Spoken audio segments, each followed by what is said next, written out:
Les amis, bienvenue sur cette nouvelle vidéo dans laquelle on va parler de la fréquence de versement des dividendes. Tu le sais, il y a des actions à dividendes qui vont avoir un rythme plus ou moins soutenu dans le versement de leurs dividendes. Et nous, en tant qu'investisseurs en actions à dividendes, ce qu'on souhaite, évidemment, c'est de recevoir le plus souvent et le plus rapidement ces dividendes. Je pense que si tu as déjà commencé à investir, tu vois exactement ce dont je veux parler. On a souvent hâte d'avoir son prochain dividende. On va surveiller peut-être par le biais d'une application, quand est-ce que est le prochain dividende que l'on va percevoir. Et ça devient un petit peu comme une drogue. Il y a beaucoup de mes clients qui m'ont dit ça. Putain, en fait, c'est une drogue, les actions à dividendes. Une fois que tu as commencé, t'es mort.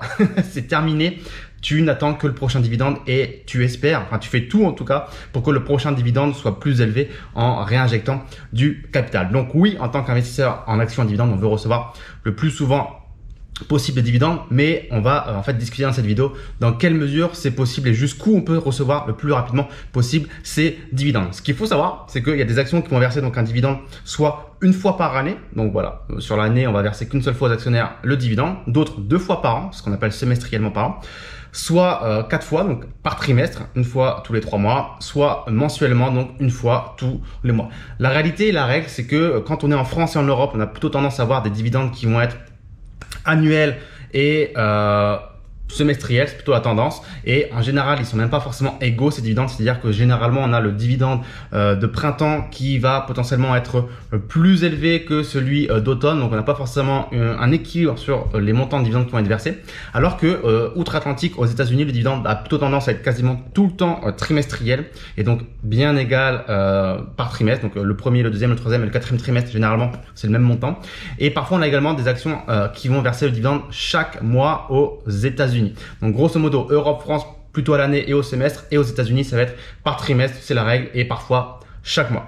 Donc on pourrait se dire, moi, tant qu'à faire, je préfère recevoir mes dividendes tous les mois. C'est quand même plus sympa que de se dire je le reçois une fois par an. Imagine, je sais pas, tous les 15 janvier, tu reçois un dividende et jusqu'au 15 janvier de l'année prochaine, eh bien, tu reçois plus rien. C'est, moi perso, je trouve relou parce qu'en fait, le fait de recevoir plus rapidement ces dividendes, ça veut dire quoi? Ça veut dire qu'on va pouvoir réutiliser ce dividende. Donc, aussi bien pour soi-même, pour le dépenser, que pour le réinvestir, eh bien, dans de nouvelles actions potentiellement et donc pouvoir mieux gérer son cash. Ok? Le problème, c'est quoi? C'est que, en fait, quand on regarde le nombre d'entreprises, le nombre d'actions qui vont verser un dividende, par exemple, tous les mois, si on part sur l'idée d'avoir le dividende le plus fréquent possible, on se rend compte qu'aux États-Unis, il n'y a que 40 à peu près à 50 entreprises, si je dis pas de bêtises, qui ont un dividende mensuel. Donc, ce qui est plutôt très très peu par rapport aux milliers d'entreprises qui sont cotées en bourse. Et en France et en Europe, ça n'existe tout simplement pas des entreprises qui versent un dividende mensuel. Donc, c'est une des raisons pour laquelle j'aime le marché américain. Évidemment, c'est pas la seule et unique raison parce que se concentrer uniquement sur la base de la fréquence du versement des dividendes, ça serait totalement pas du tout raisonnable. C'est pas un argument pour se dire oui, j'investis là-bas ou j'investis là-bas, mais c'est un bonus, on va dire, qui est quand même appréciable. Ok.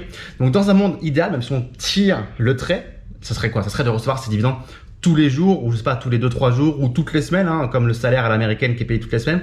Un petit peu également comme dans le monde de la crypto-monnaie, si vous faites du stacking, si ça vous parle, on reçoit généralement ces récompenses de stacking, le fait d'avoir mis à profit ses propres crypto-monnaies pour faire fonctionner la blockchain et valider les transactions. Eh bien, on reçoit généralement les récompenses de stacking tous les 2-3 jours.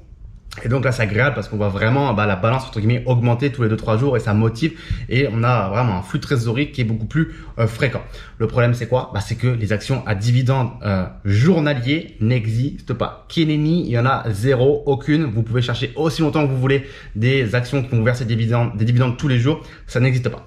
Mais peut-être que tu t'en doutais un petit peu, mais derrière cette réflexion, il y a cette question de se dire est-ce que vraiment c'est intéressant d'avoir des dividendes tous les jours? Est-ce que ça fait une grande différence par rapport à quelqu'un qui a un dividende, je sais pas, déjà tous les mois ou tous les trimestres? On va faire la petite démonstration chiffrée juste après et vous allez voir qu'au final, évidemment, même si ça joue un petit peu en notre avantage, les résultats sont pas si foufou que ce qu'on pourrait imaginer vis-à-vis d'un point de vue intérêt composé si on peut réinvestir plus vite. Ok.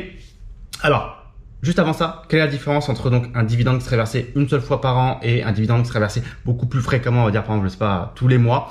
Eh bien, c'est que de 1, déjà, ta planification des dépenses, elle est beaucoup plus facile.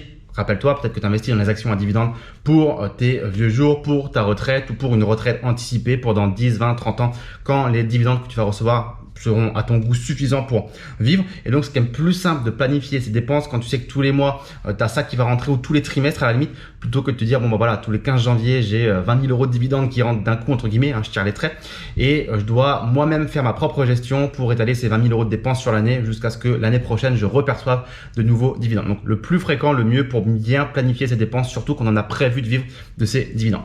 Le deuxième avantage, qui peut être un petit peu subjectif, mais que je trouve quand même vachement important, c'est le côté, on va dire, psychologique, l'avantage psychologique et la motivation que ça va apporter de se dire j'ai des dividendes régulièrement.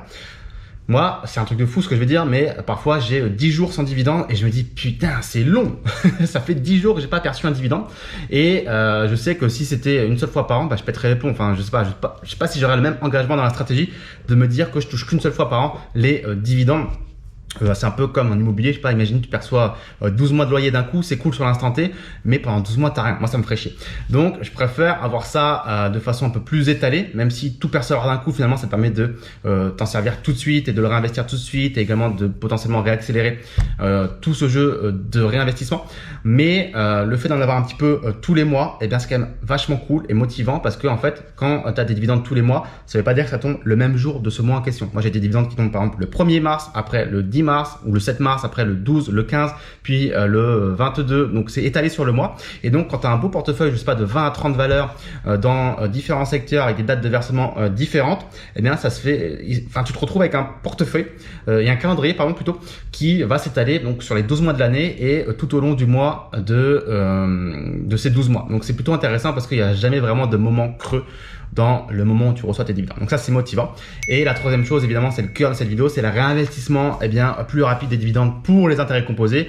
Et évidemment, quelqu'un qui reçoit ses dividendes une fois par an par rapport à quelqu'un qui reçoit ses dividendes tout au long de l'année, eh bien celui qui les reçoit tout au long de l'année peut évidemment réinvestir plus vite ses dividendes dans de nouvelles actions qui vont reverser de nouveaux dividendes, etc., etc. Donc tu accélères cette machine des intérêts composés parce que bah voilà, t'as pas à attendre la fin entre guillemets de l'année fiscale pour que l'entreprise fasse son bilan et dise on va verser tant de dividendes. Non, il y a des entreprises notamment aux États-Unis qui vont chaque trimestre au moment des rapports trimestriels dire voilà, on va verser tel dividende et on n'attend pas la fin de l'année fiscale pour déterminer combien on va verser aux investisseurs. On le fait tous les trimestres, donc entre guillemets, on prend de l'avance, on gagne du temps et on n'attend pas le bilan comptable, la fin de l'année fiscale pour dire on va verser tant aux investisseurs. Ok, parlons chiffres maintenant parce que c'est quand même le plus important. Quelle est la différence entre un dividende journalier, mensuel et je l'ai fait ici en annuel. Donc si on fait en fait une estimation chiffrée sur la base en fait d'une action à 100 $, ok, avec une rentabilité de 5%. Donc logiquement, si tu as 5% sur 100 $, tu as donc 5 $ de dividendes qui vont être versés chaque année. Donc si ce dividende il t'est versé une seule fois par an, je te la fais pas, c'est très simple, à la fin de l'année, tu as 105 $. Ça, c'est sur la base d'un dividende annuel. Maintenant, si ce dividende, il est mensuel, donc 12 versements tout au long de l'année et ces dividendes que tu as perçus sont réinvestis dans de nouvelles actions, donc tu fais marcher les intérêts composés, à la fin de l'année, tu as 105,12 €. Donc, tu vois, la différence, je sais pas si elle te surprend ou pas, dis-le moi dans les commentaires ci-dessous, mais elle est finalement si faible, c'est-à-dire que je m'attendais à un écart plus conséquent. En fait, tu passes de 105 € à 105,12 € si ton dividende il a été versé chaque mois pendant l'année, donc 12 fois. Donc, tu vois, moi, je m'attendais à un écart plus conséquent. Alors, en effet, on parle de 100 $. Donc, si tu fais ça sur 1000 $, 10 000 $, 100 000 $, 1 million de $, 10 millions de $, bah, évidemment, à la fin, ça fait quand même beaucoup plus d'argent. Donc, je préfère recevoir 105 € ou 105 $ et 12 centimes plutôt que 105 $. Même si c'est 12 centimes, encore une fois, fois X capital, fois tout ce que tu veux, ça fait beaucoup d'argent potentiellement à la fin.